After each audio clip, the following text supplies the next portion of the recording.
so many moments, and when you're in that and you just feel like the world is beating you up, you can't see the light at the end of the tunnel. It's very, very hard. So I do know how hard that is. But I think what I've learned is everything, even this life, is temporary. It's temporary. And while you might be feeling that heaviness and that burden right now, it does not always have to be this way. And it doesn't. I hope this gives someone some relief today. It does not take 60 years to get there. What if your biggest money mistake was actually your greatest breakthrough? In this episode, I'm joined by Janine, who transformed her life from $120,000 in debt to becoming a multimillionaire by age 33. We talk about what it really takes to shift from a poverty mindset to a prosperity mindset, how to stop letting fear and shame dictate your financial story, and why your money habits, not your income, will ultimately shape your future. Let's dive into the show. Welcome to More Than a Milspouse, the podcast for military spouses who want to live with more meaning and less overwhelm. I'm your host, Christine, seasoned military spouse, mom of 3, life coach, and your guide to intentionally designing a life you're excited about as a military spouse. I'm here to help you get the clarity you need so you can get unstuck and unlock your purpose and potential. Because you, my friend, are more than a milspouse. You have something valuable to offer. And when you pursue the things that light your heart on fire, you trade frustration for fulfillment and isolation for a life of impact. It's time to discover who you are meant to be, because together we can change the world.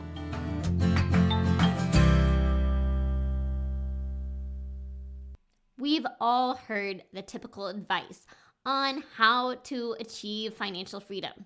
Stop drinking coffee. Cut up your credit cards, skip the vacation, pay off your debts. And while paying off debt is really important, and sometimes these sacrifices are necessary, it's still a discouraging message that never truly gets to the heart of the problem. When this is all we hear and know, it fuels the belief that money is scarce, hard to come by, or that we aren't even worthy of earning more. These beliefs can often keep us stuck. And let's be honest, how often do you hear stories of people who have achieved great things simply by cutting out trips to the coffee shop? If you know you were made for more, then maybe it's time to examine your thoughts and relationship with money. If you are just joining us, this summer we are working our way through the Milspouse Transformation Series, an entire series focused on helping you transform your life from the inside out by looking at small shifts you can make as a military spouse that can lead to some really big results. So this week, we are doing a deep dive into our finances and a new approach to how we think about money. Now, before we dive in, I just want to say we had a little technical difficulty recording this episode, and there's a little bit of an echo in my recording, but I did not want you to miss any of the content in this episode. So just wanted to let you know that's there, but I think you're going to get a ton of value out of this episode. Today, I'm excited to welcome Janine, a Christian entrepreneur, author, and speaker who transformed her life from $120,000 in debt to becoming a multimillionaire by age 33. Janine is the host of the Permission to Prosper podcast and author of the best-selling book, Buy the Damn Coffee. Janine empowers women to break free from restrictive money habits, embrace financial confidence, and build generational wealth. Janine, welcome to More Than a Milspouse. Thank you so much for having me. I am so excited for this conversation. Me too. I think it's really important for us to have a conversation about money because it's something that trips so many of us up. Just start by unpacking your story and what led you to where you are today. Whenever I hear my bio read, I'm just like, I can't believe this is my life. Honestly, truly, I grew up just in an average family. I never knew wealth. I never, grew up with money. I didn't really know that. Just a typical working class family. I learned very early on that you have to work hard for your money. My first job, I was 7. I'm pretty sure that's child labor, but that's okay. I worked hard, and I learned that the harder you work, the more you could make. But I also learned the hard way that the harder you work, the more you miss out on life. But yeah, I had gotten the typical advice: go to school, I was told, go to the best school, get the best degree, to have the best opportunities. I did not want to go to college. I wanted to be an actress, and I just didn't think I needed to go to college for that. I just wanted to go on auditions, become a Hollywood movie star, get discovered, very, very dreamland life there. But my parents were like, okay, listen, if you're going to go for theater, for acting, then you got to find a good performing arts school. So I applied to a private university and I got accepted. I actually write in my book how I think I shouldn't have gotten accepted and how I actually feel like I was a victim of predatory accepting of meeting a quota for the college university. But I get into this college, and I remember the very first semester having to go to the financial aid office and sign away basically my life for the next 30 years. School was $55,000 a year, and I was told I basically had no choice. I had some work study. My first year, I had a very small grant, and then I was on my own. And so I signed my life away and spent 4 years in college, unfortunately not even doing the thing I was supposed to be doing, which was acting, because I was one of the only people in my school that I knew of that was working full-time while going to college full-time. And I didn't, come from a trust fund. I didn't have my family prepare for my college. And so I had to work, and I actually had to get waived in order to graduate with a theater degree. You were supposed to be in theater performances. It was part of the mandatory graduation requirements. Well, they had to waive that because I had to work. I didn't have a time to do auditions and things like that. So here I was going to school for a degree I couldn't actually even participate in. And by the time I graduated, I moved up to LA. I was like, finally, I get to actually start doing the thing I wanted to do. And I was slapped with my loans, and it was about $1,200 a month, which at the time was more than my rent in Los Angeles. And so I very quickly realized I wouldn't be going on auditions. I wouldn't be casted in the next Disney flick, I would actually have to start working multiple jobs to just meet my bills. And so that's what I did. And I started working in retail. I'd worked as a waitress as well as in clothing retail. And so here I am working at some of the highest end boutiques in Beverly Drive and I'm seeing a lot of wealthy people, and I'm feeling like, what did they do different? Do they have all this debt? Do they cut up their credit cards? Are they, at the time too, I was having my sister help me budget, and she had learned the snowball method and cash and envelope system. And so she taught me all that. And so here I am with my little envelopes, barely making it, yet I'm dressing some A-list celebrities. And I'm like, wait, they're not cutting out their coffees. They're not cutting up their credit cards. Like, what are they doing differently? And I think that dichotomy of living so broke, but being surrounded by so much wealth and influential people, like literally on the same street that I was working on, I couldn't afford lunch, And so I was like, okay, there has to be another way to wealth. There has to be something different that I haven't learned yet. And there is, and that is that there are multiple ways to building wealth. There's not just this one way. And I had been taught no debt. All debt is wrong and bad, and you need to get out of it as soon as possible. How dare you even be in it? Let alone, do you think spouse is going to marry you with all this debt? Like, I had that burden, and I was like, wait, but didn't you tell me to go to school so I could get a good job? And, it was like, I felt like I had done everything they told me to. And then here I was feeling guilty for what they believe is financial freedom, right? And so I was like, you know what? I can't do this. I cannot live this way for the rest of my life. I cannot be working multiple jobs, not doing what I love, never get to have any fun, work at a job that I hate. It's still making decent money, but I'm like, work at a job that I absolutely hate to retire when I'm 65 and only then get to do the things I actually want to do, travel, see the world. And I just decided, no, that's not for me. I have to do something differently. And so I took a huge risk. I left everything I ever wanted, everything I ever knew. If you're born and raised in California, I kind of just feel like you think it's the only state in the country. So, you're just like, it's California or bust. I had never thought about leaving. I had never thought about not pursuing my life as an actress. And I just decided, you know what? If I want something to really change in my life, I have to do something drastically to change it. I decided to move with my, at the time, boyfriend. He told me he was moving to Montana, and I was like, that's cool. Where's that? I had to look it up on a map because, again, I thought I was in the country of California. And so I was like, you know what? I have nothing to lose, yet I have everything to lose at the same time. Like, I'm dying here. I genuinely felt so much angst over my finances. I felt like I was developing cancer. And I truly believe that, like, if I would have stayed in that lifestyle of just starvation and 4 hours of traffic a day and barely making it, and just, I was so miserable and crying all the time, I really did think that I was going to die young. And so I decided to hit the reset button on my life, moved to Montana with no job, no place to live, and a guy I had just started dating.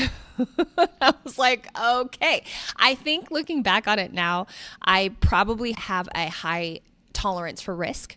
And, you kind of need to know that about yourself too. But I've always been someone who, when they zig, I zag, I'll figure it out. I've been very scrappy. I can figure it out. I figured if it didn't work out, I could move back. I could move somewhere else. Like, I had a lot to risk in that. But like I said, I had a lot to gain too. I just knew I wasn't getting anywhere where I was. So moved to Montana, and I'd like to say that this was like, a Prince Charming sweeps her off her feet and we, everything's dandy and all of a sudden we're wealthy. No, none of that happened. We ended up, getting jobs. My husband, we both went to a career center. We ended up getting minimum wage jobs. And so we moved, we had all this ambition that our life would change, and then we went back to what we knew. I worked in retail, and it wasn't until my husband lost his job. I was dating him at the time, so he's my boyfriend at this time. He loses his job, and he's like, you know what? I have 6 months of unemployment to figure this out. We have to do something different. And we decided to invest in real estate. And so, which is also crazy because we decided to invest in real estate with no experience, no mentors, no money. Turns out, we still didn't have any money. My husband had bad credit at the time, but we were like, you know what? I really truly believe this, and I know this to be true now, that there are the two quickest, and I say quick loosely because this isn't get rich quick. It's, get rich if you don't give up. The two quickest ways to wealth are business and real estate. And we knew that real estate could be the vehicle for financial freedom. But at the same time, I was like, wait a minute, I have to get into more debt. I already have $120,000 worth of student loans, which, by the way, is like, I don't know nurses who have that much in student loans. I got a theater degree. How insane is that? And I was like, you want me to take a loan for a rental? Like, this is crazy. So I had to work through a lot to get through that first deal to realize what was possible. And what's so cool about that is that first deal ended up paying $80,000 of my student loans off in 3 years. I'm like, that would have taken me so much longer. So I was able to use leverage debt to pay off the consumer debt. And then I really quickly realized, like, okay, this is something that there are two different types of debt. I don't like to say good or bad debt. Debt doesn't have emotions and feelings, so I don't like to give it any. So it's leverage debt or consumer debt. One takes money out of your wallet, one puts it in. And I understood, and I had to really learn that there were a difference there. And so I was like, all right, I'm going to start using leverage debt to build wealth. This is how we planned for our end vision of retiring. Like, if we're ever going to be financially free, we need to get enough cash flow coming in that we both don't have to work again. And so we took that risk. Fast forward 10 years later, we were financially free by the time I was 33 years old. And yeah, I haven't looked back. However, there's so many things that I know we'll get into this conversation, but there's so many hurdles, like I say, it's not the Cinderella story. There's so many hurdles. There was a near bankruptcy in between that. There was, a lot of pressure. Near bankruptcy happened our second year of marriage. I ended up marrying the boyfriend. It all worked out, but near bankruptcy on a business deal and just bad real estate deals gone south, and just a lot of stories of resilience in building that. It wasn't, just handed to us. We worked very hard, and pretty grateful to be where we are now. Yeah, it's a lot. I can't wait to unpack your Yes. journey with you, because your story is like so many people's story, and that we had this idea of this is what it looks like to be successful. And if you do A, B, and C, this is the life that you're going to have. Only when you get there and you realize, hey, this isn't exactly what I thought it was going to be. It's not fulfilling me. I'm not in a job that I'm loving. I'm just trying to pay the bills. And this isn't the life that I really want. And that's where so many of us find ourselves in. And I think what is so beneficial for my audience is that as military spouses, we move somewhere and we find people that have never left where they grew up. And there is kind of this idea of like, well, everything is like this place.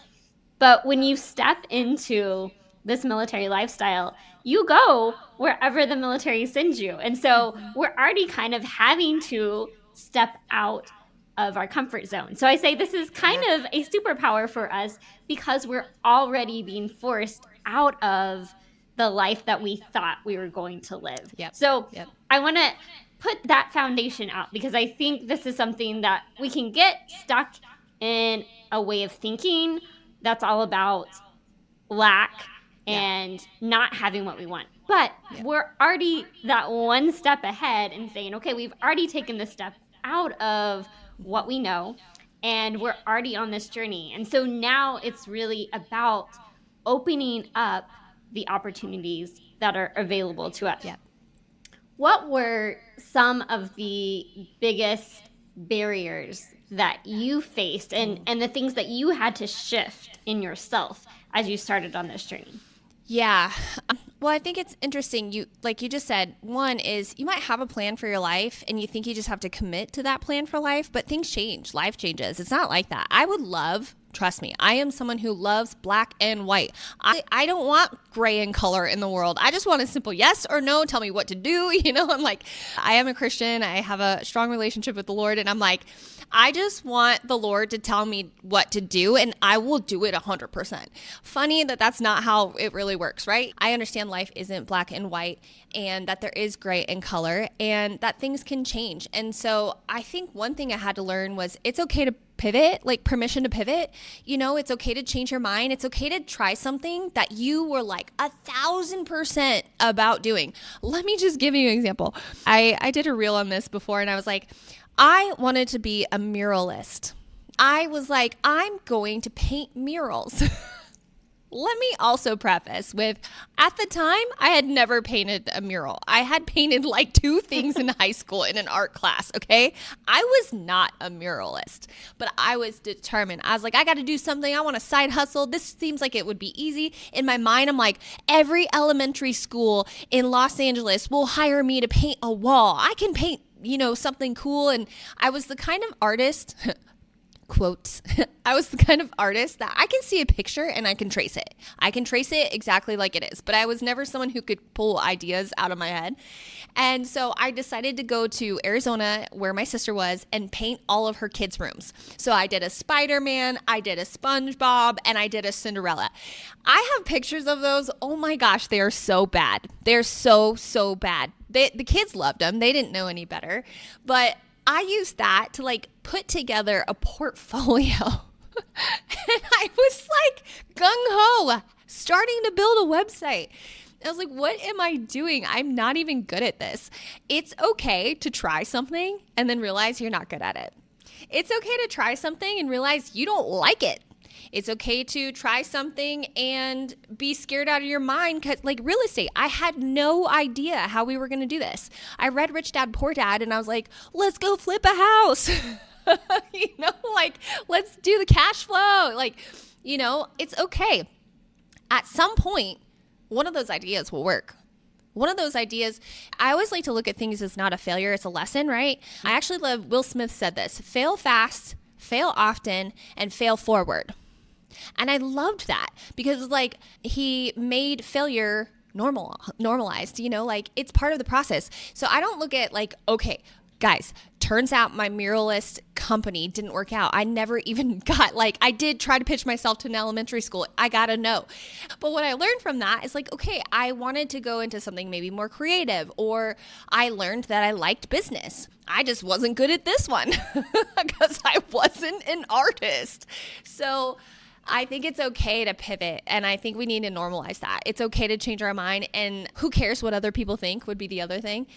Everybody in my family thought we were crazy, me and my husband. First of all, I wasn't married when we got our first real estate deal. So, that puts some complications on who gets this house when we break up, or if we break up, Everybody around us thought we were absolutely crazy. We were both, I was a theater major and he was a film major, and we're getting into real estate. And people were like, yeah, okay, good luck. Have fun with your nice little job. People have their own insecurities, and we let their opinions dictate our life. I also think that we think people think about us and our life more than they actually do. So we let the thoughts of others stop us from doing what we want to do.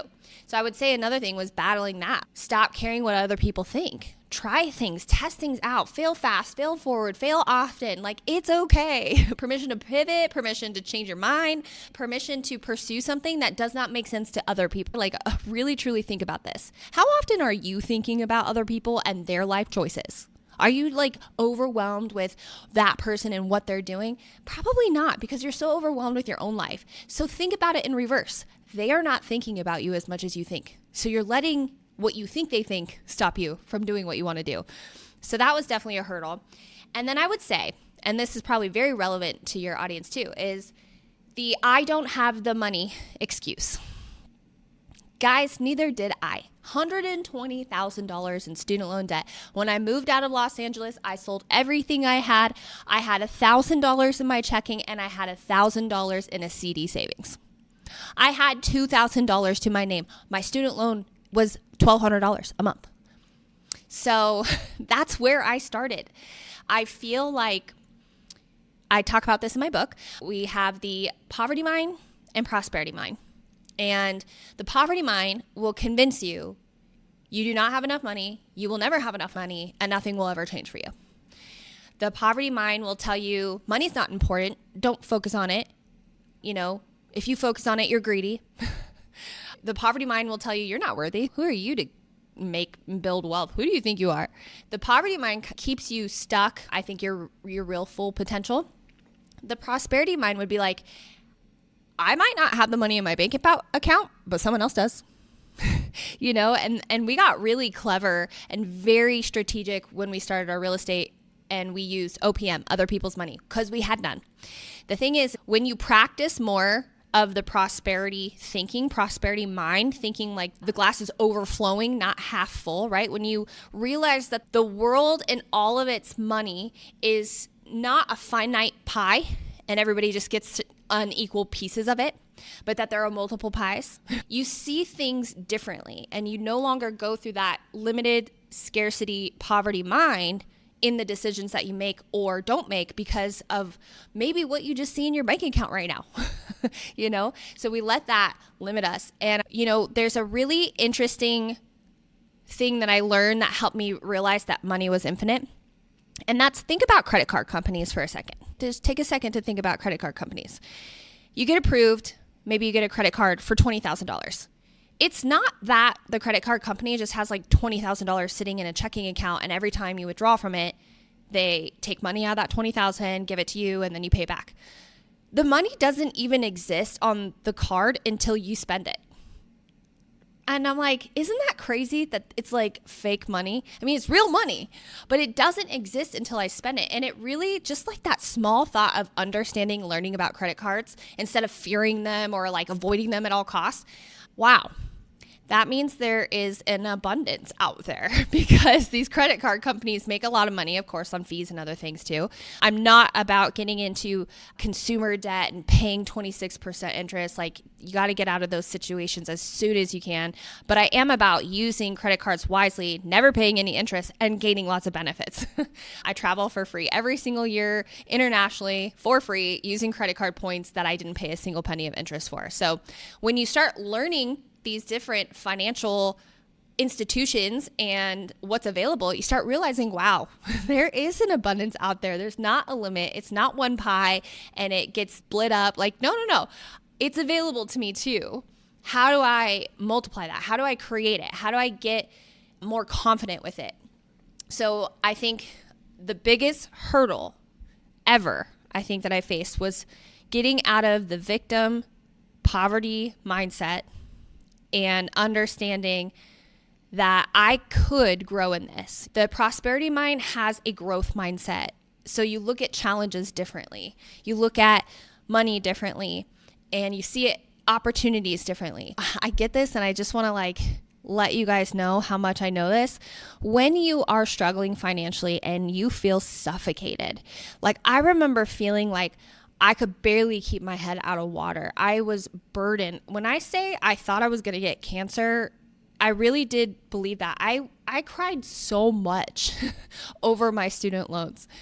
I cried over banks, a bill that I got hit with unexpectedly, a tire bill, not being able to pay my copay at a hospital, so many moments. And when you're in that and you just feel like the world is beating you up, you can't see the light at the end of the tunnel. It's very, very hard. So I do know how hard that is.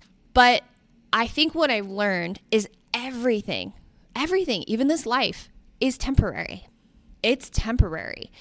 And while you might be feeling that heaviness and that burden right now, it does not always have to be this way. And it doesn't. I hope this gives someone some relief today. It does not take 60 years to get there. I think financial freedom is a lot closer than you think. It's actually a lot closer. You don't need that much to become financially free. Right now, we're like, wait, I need to have the kind of money that the Kardashians have. No, you don't.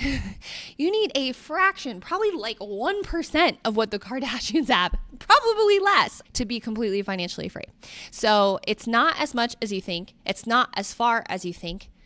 And everything you might be feeling right now, when you feel like you can't get out of that poverty mind, it's temporary. This is temporary. This too shall pass. And that should give you some clarity so that you can take action instead of sitting in it feeling like it's never going to end, because I know that feeling so well. So once you kind of adopt the prosperity mind and, really you have to read more about financial things, read more books. You have to build that confidence on your own. No one, not your spouse, not your parents, not your church, no one cares more about your money or should care more about your money than you. Maybe God, but you know what I mean? No one cares more and should care more than you. No one is coming to save you. It's your job. And if you're with a spouse, it's your job together. If you're with your family, it's your job together. It's a team effort. It's a lot easier when you work together than it is individually. But I really feel like when you can work together and start practicing those prosperity practices and beliefs, right? Not prosperity gospel. Don't get me confused. You can't buy your way into heaven or keep yourself out, So it's not about that. It's about being a good steward. Stewardship requires you to multiply your money, requires you to build up more wealth so you can be blessed to be a blessing. So I feel like once you adopt more of that mindset, you will start to naturally take the actions necessary to change your circumstances. I know there's so much in what you just said, but I want to go back to this part because I think we all adopt these money stories, and sometimes we're not even aware of the money stories that we have. Yes. And the beliefs that we have about our finances. Yep. And it's these beliefs that really can keep us stuck in this idea of the poverty mindset, the idea of lack, the idea that I'm never going to make it to where I feel this sense of abundance. And for you to be able to shift your thinking from this poverty mindset to this prosperity mindset and say, this is possible for me. I'm going to change the beliefs, the thoughts that I've had this whole time. And it sounds like doing it with your spouse helped a lot because you weren't just trying to do this on your own. Yeah. What do you think were some of the things that really helped you shift your thinking? Yes. So you have to understand your money influencers. Okay. So I talk about 3 of them in my book. There's a whole chapter, 3 money influencers. And that is, what did you hear? What did you learn? And what did you experience? Those things will absolutely shape how you behave, what you think, what are your habits around money at every income level of your life. So if you cannot identify those or don't, and you just ignore them, I don't think you can break free financially. I don't think you can shift into that prosperity mind very easily.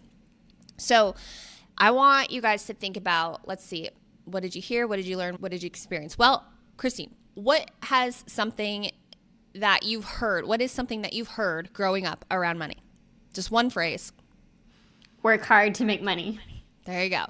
So that message has probably propelled you into constant hustle, constant need to get the right job, get a certain amount of money, blah, blah, blah. You're just like on this hamster wheel of like, if you just sell your time, then one day you'll be financially free. I use this mix shift framework, and I talk about this in my book too. And that is the message. What M stands for message. What is the message that you're telling yourself? So the message is you have to work hard for money, because that's what your influencer, you learned, what you heard, learned, or experienced. So you heard, and I'm sure many of your listeners, you have to work hard, me too, hard for the money. What do you think that's going to do? What do you think that's going to do in your life? It's going to make you feel inadequate, because there's only so much time that you can sell. And then you're going to feel like, well, now I'm sacrificing time with my family. And then you're going to resent the life that you built. The message that you learned from what you heard was you have to work hard for money. That's the M. The I in the mix shift framework is this true? Do you have to sell every minute of your life and that's the only way that you can make money? Is that true? No. The answer to that is no. So the X in the mix shift framework is I want you to cross out that first message. So Christine, for you, it's I have to work hard for the money. I want you to cross that out. And I want you to ask yourself, and I want you to answer this. What would you rather be telling yourself? Money flows to me easily. Mm-hmm. Money flows to me easily. Yes. Maybe it's like, I don't have to sell my time. I can learn other ways to make money without selling my time. So absolutely. We have to do that for everything we've heard, for everything we've learned, and for everything we've experienced. And we have to be able to know those things and those triggers and be able to recognize them in order to correct them. You might have heard maybe you learned from your family, from a parent, that you can only buy things on sale. You can only buy things on sale. You could never buy full price. That's too expensive. You can only buy sale. So how's that going to affect you? You're going to only shop sales, justify every purchase because you got it on sale. It's going to impact your belief on your worthiness, which money doesn't make you worthy. We know that. So it's going to impact what you believe you're worth because of what you want. And it impacts what you buy because you bought something because it was on sale, not because you love it. Boom. Boom. And what a waste, because you don't even love it, but you bought it because it was on sale. Yep. So that absolutely affects everything you do. So we have to really, truly understand these influencers. And I have an exercise in my book. When you buy my book, I have an exercise and a workbook you can go along with. And I have an exercise where you can really take some time to identify these. So what did you experience? A money event. These can be very small. I talk about how I couldn't afford a certain nail polish when I was living in LA. And I remember that moment just crying, being like, I can't afford a bottle of nail polish. That was a small money event, but it was one that was really significant for me. Or it could be a large event, a death, a divorce. It could be a loss of a job. It could be that you did harm yourself and get into some, consumer debt that's hurting you right now. Well, how's that message going to beat you up? See, I'm not good with money. See, I can't do that. So those money events and those experiences also shape it. So now that you can identify and really ask yourself, where did you learn it from? Did you learn these things from people who are wealthy? Or did you also learn it from people who have their own money stories and influencers? What did you hear? What did you learn? What did you experience? Literally after this episode, just take 5 minutes, quiet time, and write down what are some of the things you heard, learned, and experienced around money, and then try the mix shift framework to see if you can rewrite it or just even just recognize like where this is coming from so that you can know like, what is my reality? What is true about this situation? And be really honest with yourself too.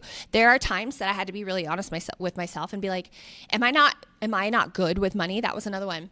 Well, I don't always make 100% of the best decisions with money. So yeah, somewhat true. But is it true to say that I'm never good with money? I can never be good with money? Like, that's a whole different message. No, that's not true. I can grow in my knowledge, my confidence, and also in my priorities with money. Once I actually can identify these money influencers, can actually manage my money properly, and be able to start making smart data-driven decisions that empower me, not make me feel depleted and like I'm sacrificing and I can't afford anything and this is miserable. Money, just so you know, shocking, should be enjoyable. You should be setting aside some of the money that you're earning for enjoyment, not just your bills, And I think if you just do like that, you should start having a better relationship with money. I mean, we give money so much power in our lives. And I think the interesting thing is that we don't always realize it. It wasn't until I sat down and I started really doing similar exercise to what you're talking about and understanding, what do I really think? What are the beliefs that I have absorbed from my experiences in life around money? And it really surprised me because I thought I had a good relationship with money and I had a healthy mindset when it came to money. But I was surprised how many thoughts and limiting beliefs I actually had around money. Mm-hmm. So I highly recommend going out and doing an exercise like you talk about, because it really does shine a light on what you actually think about when it comes to money. Yeah. So you say that cutting coffee won't make you rich, but habits will. And I'd love for you to unpack this idea. Number one, just because I love coffee and I love it when people bring coffee into the conversation. But I think there is such a strong pressure of, okay, we need to budget better. We need to be better with our money. We need to restrict our spending. So talk about what you suggest we do instead. Yeah, so the title of my book, Buy the Damn Coffee, is an anthem. It's an anthem and a movement around letting go of the small, insignificant purchases and focusing on the bigger picture. I always say, like, I would love the latte factor and the whole coffees are keeping you broke has been around. I don't know who created it. It's been around for way too long, but I've read so many books on money, probably hundreds of books on money. And there's this constant message of the coffee in them. But I've never read a financial book that was written by a male author for men that said, cut up your golf membership and skip your beer. There's just something around the narrative of women being like some crazed shopaholics and that this is the thing that's keeping us poor. And so for me, it was the coffee. For you, it might be something else. But it's a movement away from thinking about the one side of your budget, which is your expenses, and only focusing there. Like, you're only focusing there. You have to cut out as much as you can. So no date nights, no coffee. Oh, no family trips. No this, no that, no that. Because you got to get it as low as you can. And then what? And then you pay off some debt. Super fun. That sounds like a fun life. You can't have any fun, can't have any enjoyment, can't have any of life's pleasures until your debt's paid off. I also believe, when people are like, debt free is financially free. Says who? Who decided that? There's a lot of misunderstandings in the Bible about money and debt, a lot of misinterpreted scripture. If you want a deep dive study into scripture, my husband wrote a great book called Bible Money Secrets, where he interviews 2 theologians and pastors on money and dives into the scripture around money, wealth, and possessions. If you're debt free, you're financially free. Is that true? I know a lot of debt-free broke people. I know a lot of, people with money who are unhappy. I'm not saying that money makes you happy. I'm just saying, who decided that being debt-free is financial freedom? Financial freedom is when you have enough passive income to pay your expenses. You don't have to sell your time. That's financial freedom for me. But you get to define your version of financial freedom. What does that mean to you? So your expenses have a floor. There's only so much you can cut out from your life. and I did not want to have a coffeeless, miserable life. So there's only so much you can cut out. Your expenses have a floor, but your income should never have a ceiling. And the real shift for me is focusing on the other side of the budget that no one wants to talk about. And that's your income. Your income has the greatest chance of changing your life. You can cut some stuff out, and maybe you should. Okay, this isn't a YOLO, buy coffee you can't afford and put it on a credit card. That's all I'm saying. Don't misinterpret this book. This is not a YOLO. Don't hurt yourself.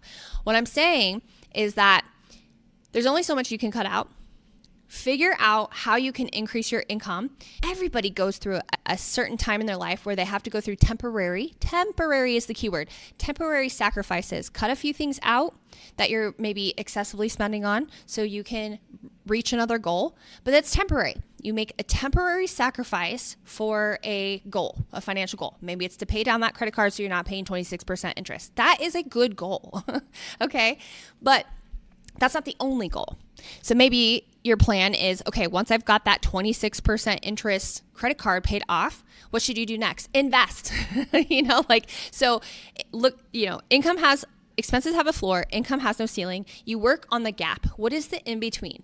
If you can cut some out and make more, you have a bigger gap. The bigger gap that you have, the more that you can do things with that gap. And that gap stands for get another payday. Get another payday. What does that mean? That does not mean you get a boat with the gap, okay? That's not going to really do anything. You know what you want to do with that gap? You want to invest it into something that buys the boat, okay? Broke people buy things. Rich people buy assets that buy the things. And if you can switch that and you can take that gap, invest it, you can buy whatever you want. And you won't have to pay credit card interest for it. Not that I would say I still use the credit card to pay it because I'm going to get those credit card points to buy that boat. However, you're no longer paying any interest. So that is really like the preface of Buy the Damn Coffee. Like I said, this is not YOLO. This is not, ignore your financial situation or give yourself excuses to not own up to your money. We all have to get real with our money. At some point in our life, like I said, no one should care and will care more about your money than you. You will have to have this realization. It will be uncomfortable at first. But then as you grow in that confidence and when you put that plan together and you're understanding that your money story is the real one who's poking at you and giving you the shame and the guilt and the fear and all the things, when you can recognize that and be like, okay, but I'm safe now and I'm working on this goal and I'm growing, like when you give yourself that permission to grow, you will start getting into your money plan and be like, I enjoy it. I was having an interview with someone earlier this week. She's like, I can tell you're super excited about your money plan and like credit cards and all these things. And I was like, yeah, that's really funny because I used to cry when I'd open up my money plan and work on my budget. I would just cry. I would like ignore it. I wouldn't log into my bank account. I would avoid it, And now I love it. But I got there because I took some time. I call it my Money Moves Monday. Every Monday I took some time, 15 minutes. 15 minutes is how it started. I'm now to 2 hours every Monday. I love it. Took some time to read an article, read 10 pages in a book, take a course on how to make more money. And I spend some time in that course. Do something every Monday, put it in your calendar to increase your financial literacy. If you do that, you absolutely will grow. Your growth mindset, your prosperity mindset will grow, your confidence will grow, and you will be more excited to reach certain milestones financially. You won't be so depleted being like, I'm never going to pay this off. This is never going to happen for me. I'm never going to have a savings. There's always something that comes up. None of that changes, by the way, when you make more money. Some stuff always comes up. The more money you make, the bigger the financial problems are. Sometimes, you're like, dang, my real estate projects are more expensive than my tires used to be. I don't have emotional responses to it anymore because I have a plan and because I have the confidence and I know how to grow my wealth to a point that I have. People say like, don't put all your eggs in one basket. I really like the real estate basket. I have some stocks and stuff too, but I like real estate because I can get bigger returns. And this was my retirement plan. Get the cash flow, have the wealth assets, the tax deductions. Like there's so many benefits to it. And that was the thing that I was like, stayed focused on growing and learning. And even on those Mondays, those Money Moves Mondays, like trying to analyze deals more and figure that out. So use that Monday to grow in your confidence so you can make more confident financial decisions.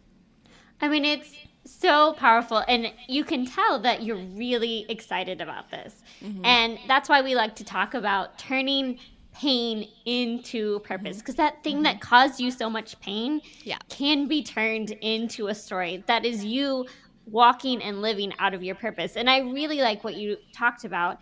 We have so often this idea that I'm not good at this or I'm not knowledgeable about this. But when we shift and we say, just because I don't know it now doesn't mean I'm never going to know it. And taking that time for you for 10 minutes on a Monday, which now has turned into a couple hours on a Monday, to really invest in your learning and your knowledge and growing in this area. And you can see how that has transformed your life. And so having these small shifts, this growth mindset to say, just because I'm not there yet, just because I don't know it now, doesn't mean it's not possible for me. Yeah, definitely. Let us find out, where do you get the book? How can my listeners connect with you? Tell us all the things. Awesome. I have a special link for your listeners. So you can go to janinemix.com/milspouse. And on there, there's 3 resources. The first one is my 5-step money planner. If you were like, I don't even know how to put a financial plan together, I got you. And it's not full of pie charts and crazy and complicated. It's super simple, because anything with pie charts kind of makes me clammy and start sweating, and I don't like it. I like super simple plans. So start with that. It's got a 5-step plan, different tabs for organizing your money. It's just going to help you get some massive clarity. If you want to grow your money, you have to know where you're starting. And remember, if your circumstances aren't where you want to be, it's temporary.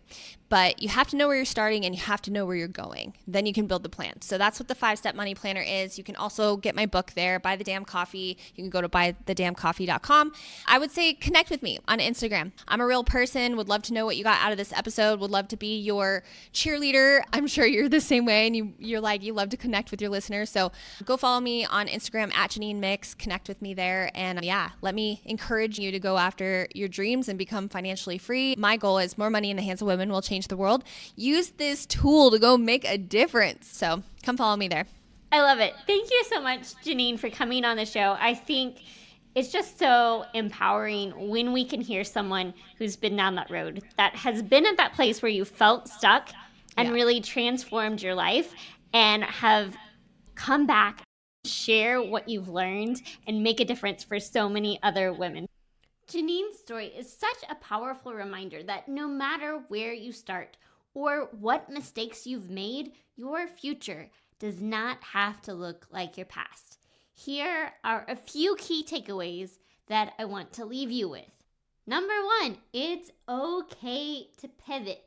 It's okay to try things and change your mind. It's okay to do something that doesn't make sense to anyone but you. We learn by trying. Number 2, fail forward. It is only failure if you quit. Otherwise, it's just a learning opportunity. Number 3, stop letting what you think others are thinking hold you back. Do the thing that's on your heart. Number 4, shift from a poverty mindset to a prosperity mindset.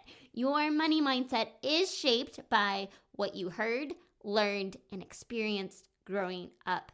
Number 5, let go of the guilt around money. The only way you can change your results is by being honest about where you are today. So start examining what you currently believe when it comes to money. Number 6, you don't have to be good with money to start making progress. Financial confidence is a skill, and you can grow in it. Number 7, focus on increasing your income, not just cutting your expenses. And lastly, more money can be used to make more of a difference in the world. If you are ready to stop feeling stuck and start making empowered choices around your money, I highly encourage you to go check out Janine's free 5-step money planner and grab a copy of her book, Buy the Damn Coffee. You can find everything at janinemix.com/milspouse. And remember, just because you're not there yet doesn't mean it's not possible for you. Start where you are, take the next right step, and give yourself permission to grow. Until next time, may you live filled, fueled, and full of joy. Hey, amazing Milspouse. Before you go, I want you to know that I love hearing from you. The More Than a Milspouse community exists to help you thrive as a military spouse. Figure out what lights your heart on fire and empower you to live with purpose and impact. You can have an incredible impact simply by heading over to iTunes to subscribe and leave a review. But your impact doesn't stop there. You can empower those around you simply by sharing an episode with a friend or neighbor, someone who needs a little encouragement in this military life. And if this episode was meaningful to you, spread the love by taking a screenshot of this episode and tagging me on Instagram so we can continue to reach more people, change more lives, and shift the way that military spouses look at life. Because we are better together, and together we can change the world. Let's do it.